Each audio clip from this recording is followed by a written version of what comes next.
Emily the Criminal is a writer-director debut of John Patton Ford, starring Aubrey Plaza as Emily. She is a Grubhub-style catering independent contractor delivery person, so she doesn't make a lot of money. However, she does have a DUI and an aggravated assault charge, which I think she went to prison for. So that sort of stops her from getting a better paying job, and she's saddled with $60,000 worth of student loans.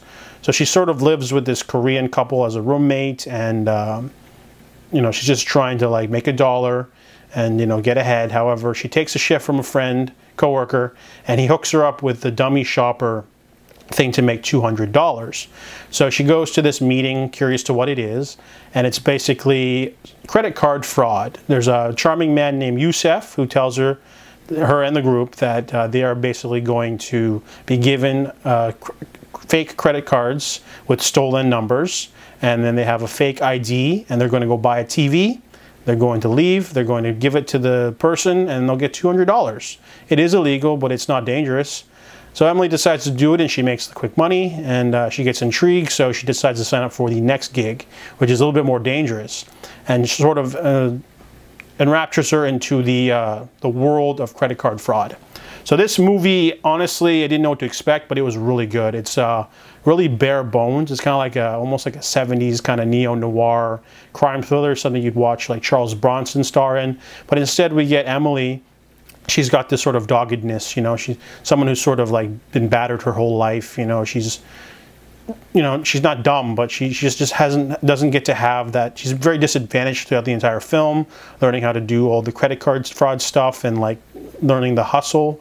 The movie's chock full of really great suspenseful scenes because it's like almost a mini heist every 15 minutes, but also it's realistic too. There's not too much violence. I don't think anyone even brandishes a gun in this movie. It's really like, it feels really real. There's some really great sequences that are really memorable. I also liked how like she sort of, the character growth especially. She starts off as like a meek food delivery person. By the end, she's a criminal mastermind of sorts, and her and Yusef team up to get bigger and bigger scores to the point where it all comes to a grinding halt near the end. So Emily the Criminal is rooted with an amazing performance by Aubrey Plaza, but a really strong script. I noticed that the movie's only like an hour and a half, but every single scene was needed or relevant or was important. About 20 minutes into this film, I had to use the washroom, and instead of leaving, I just stayed because I didn't want to miss anything.